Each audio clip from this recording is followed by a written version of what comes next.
আসসালামু আলাইকুম। সম্প্রতি একটি শুটিং দৃশ্যে আরশ খান এবং সুনেরা বিনতে কামালকে খুবই নেগলেক্টেড একটা অস্বাস্থ্যকর শুটিং এ দেখা গিয়েছে এবং সেখানে তাদেরকে দেখা গিয়েছে তারা বিচের পাড়ে তারা বসে আছে এবং সুনেরা বিনতে কামালের সাথে তিনি কিসের একটা ভঙ্গিমা করছে এবং তার পরবর্তীতে একটা বই বের করলো সুনেরা বিনতে কামাল এবং বই বের করার পরে আবার দেখা গেল যে আরশ খান ওই বই লুকিয়ে রেখে তারা একটা কিসের ভঙ্গিমা করলো এবং কিস খেলো। এটা কি?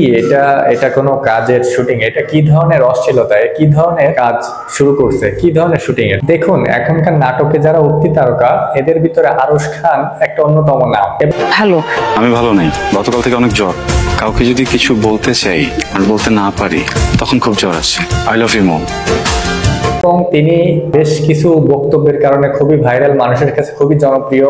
আপনারা জানেন যে তানিয়া বৃষ্টির সাথে তার একটা সম্পর্কের কথা নেট পাড়ায় সবসময় গুঞ্জন এবং সবসময় একটা ভাইরাল হয়েছিল বেশ অনেক দিন ধরে, এবং তিনি অনেক কষ্টের মুহূর্ত পার করে এসেছেন বা কষ্টের মুহূর্তে আছেন এমন অনেক কথা বলেছেন সাংবাদিকদের সাথে। তো তানিয়া বৃষ্টির সাথে তার যখন ভালো সম্পর্ক ছিল তখন অনেক নাটক করেছেন এবং সেই নাটক থেকে বলে তাদের পরিণয় হয়েছিল এবং নাটক থেকে তাদের ভালো লাগা ভালোবাসা সৃষ্টি হয়েছিল। পরবর্তীতে নাকি তানিয়া বৃষ্টি তাকে হেড করছে বা তার সাথে ব্রেকআপ করে চলে গিয়েছে, এমনই গুঞ্জন শোনা যায় অনেক মিডিয়া পাড়ায়। তো সেগুলো হয়ে গেছে। এখন বর্তমানে দুইজনই নাটকের নিয়ে ব্যস্ত আছেন, দুইজনই ভালো ভালো কাজ উপহার দিচ্ছে। কিন্তু হঠাৎ করে আরশ খান এবং সুনেরা বিনতে কামাল এটা কি শুরু করলো? এটা কি শুটিং করলো? এবং এই সমস্ত খারাপ পরিচালকের আন্ডারে কেন তিনি কাজ করবেন? তিনি একজন মুক্তি তারকা, তিনি অবশ্যই তার ভালো ভালো গল্প চুজ করে কাজ করা উচিত এবং দর্শকের মনে ভালো করে জায়গা করে নেওয়া উচিত। সেইখানে তিনি